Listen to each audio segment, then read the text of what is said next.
Et si je vous disais qu'il n'y a jamais eu autant d'esclaves que maintenant?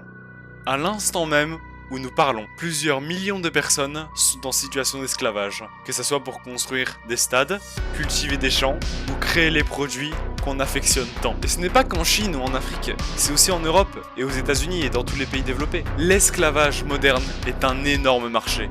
Une récente étude a estimé que l'esclavage moderne génère plus de 150 milliards de dollars de bénéfices annuels.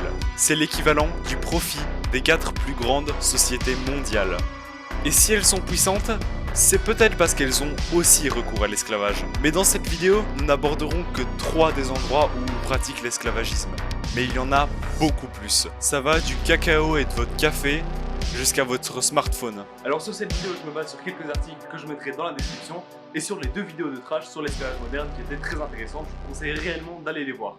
Bienvenue sur une vidéo qui se veut enjaillante. Aujourd'hui, on rigole et on parle esclavage moderne. Alors, un esclave, pour ceux qui sont vraiment incultes, c'est un mec qu'on paye pas et qu'on exploite. Wow, that's illegal. Alors pour commencer par les bases, on est à environ 21 millions d'esclaves dans le monde et certains disent jusqu'à 40 à 60 millions. Alors ça c'est pour la partie purement esclave, on paye juste pas la personne et on la séquestre et on l'exploite. Voilà. Mais quand une entreprise ne paye pas ces gens, eh ben les ONG sont en colère et ça fait un peu chier. Du coup, vu que les entrepreneurs ne sont pas des monstres, ils les payent mais genre 1 euro de la journée. Par exemple, dans les 3 cas d'esclavage dont je vais vous parler aujourd'hui, il y en a que un où c'est vraiment de l'esclavage. Et le reste, c'est juste des gens qui sont payés une misère et dont on retire des droits. Mais on peut considérer ça comme de l'esclavage dans une certaine mesure. On est dans une société qui est tournée vers l'efficacité. Il faut le maximum de profit et le minimum de dépenses. Et ben, payer des gens... ça coûte cher. Du coup, on essaye de réduire le prix. Du coup, les entreprises qui ont un peu une race, elles vont en Chine, elles payent les gens, mais moins. Ben, ça coûte quand même de plus en plus cher en Chine, vu que les gens, ils commencent à avoir des droits. Bref, du coup, ils se barrent en Afrique où les gens n'ont pas encore de droits, ils peuvent les payer une misère. Mais pour une entreprise qui a vraiment pas de race, ben, on décide juste de presque pas payer les gens, ou de pas les payer du tout. Et on masque ça en payant les autorités. Donc, vu que les musulmans prennent Chéros un peu partout, cette fois-ci, on va les mettre en premier. On parle des Ouïghours. La Chine a transféré des dizaines de milliers de membres de la minorité musulmane ouïghour détenus dans des camps d'internement vers des usines. Entre 2017 et 2019, plus de 80 000 Ouïghours, et il y en a sûrement beaucoup plus, sont détenus dans la région du Xinjiang. Ils ont été transférés dans des usines appartenant aux chaînes d'approvisionnement de 83 marques connues mondialement dans la technologie, le textile et l'automobile. Des usines recourent au travail forcé des Ouïghours dans le cadre d'un mécanisme de transfert encadré par l'État chinois. Parmi les marques épinglées se trouvent des grands noms de l'électronique, Apple, Sony, Samsung, Microsoft, mais aussi plein d'autres marques comme Nike, BMW, Land Rover ou Adidas. En attendant, Adidas qui fait semblant de soutenir des luttes sociales alors que d'un côté ils font l'esclavagisme. Le pire c'est que c'est l'État chinois qui est derrière tout ça, et ça permet à plein de marques de vous offrir des produits très peu chers. Parce qu'en Chine, même si les salaires ont tendance à augmenter, la main d'œuvre reste très peu chère. Et pour être encore plus compétitif, eh bien l'État chinois n'hésite pas à utiliser carrément des esclaves. Alors en deuxième, l'Espagne, ses belles plages paradisiaques, et ses champs énormes de cellophane. Et derrière ça, voilà ce qui se cache. Pour la majorité des travailleurs, ils sont marocains. La loi espagnole ne s'applique donc pas à eux, en particulier pour tous ceux qui sont là clandestinement. La seule règle est celle que dictent l'offre et la demande sur le marché de l'emploi. Le salaire est d'environ 4 € de l'heure pour travailler dans des serres où la température dépasse souvent les 40 degrés et en plus d'épandage de pesticides en étant non protégés. Mais le problème le plus grave réside dans les conditions de logement. La grande majorité des sans-papiers vit loin des villes, dans des hangars désaffectés ou sur des rares espaces jugés impropres à la culture des légumes. Plus de la moitié de ces logements ne disposent pas d'eau potable et de sanitaire. Près d'un tiers n'ont pas l'électricité. La situation s'est encore dégradée. D'une part, la municipalité décourage l'accès des ouvriers marocains à la ville, ils sont chassés et ne savent pas où aller, d'autant que de nombreux logements ont été détruits, officiellement à cause de leur insalubrité, mais rien n'a été reconstruit. De plus, en janvier dernier, le gouvernement espagnol a durci sa politique vis-à-vis de l'immigration clandestine. Pour les travailleurs noirs, la précarité est encore plus grande.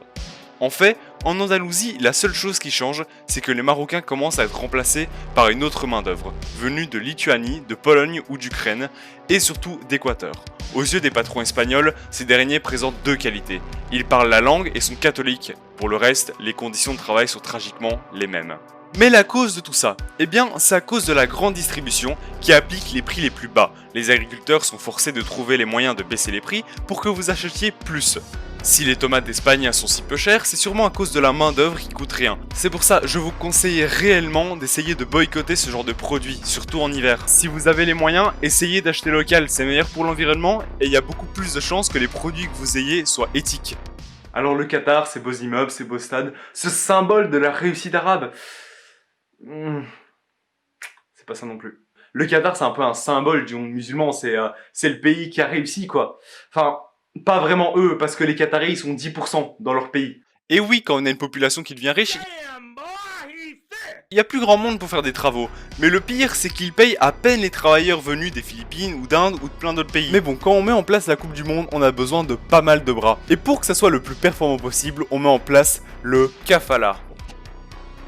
Alors, quand tu arrives au Qatar pour travailler, tu dois être parrainé par un patron ou un citoyen qatari assez riche, ce qui est relativement facile à trouver. Dans la kafala, il y a 4 lois qui réduisent les libertés à presque zéro. Vous n'avez pas le droit de chercher un autre boulot si votre parrain ne vous y autorise pas. En gros, vous êtes presque prisonnier et votre patron peut faire ce qu'il veut de vous. Il suffit d'avoir une raison valable pour empêcher vos employés de quitter le pays, et la raison valable n'est pas vraiment précisée. Et vous rajoutez à ça une justice qui n'est pas des plus fiables et des plus justes.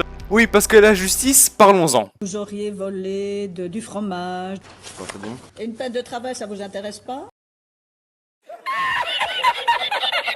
Ouais, vous êtes viré.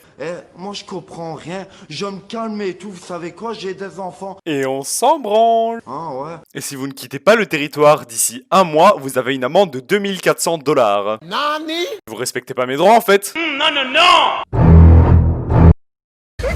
Il est totalement légal de prendre les passeports de ses employés, ce qui les empêche de filer en cachette. Et dernière règle, et non des moindres, tu ne peux pas créer de syndicat.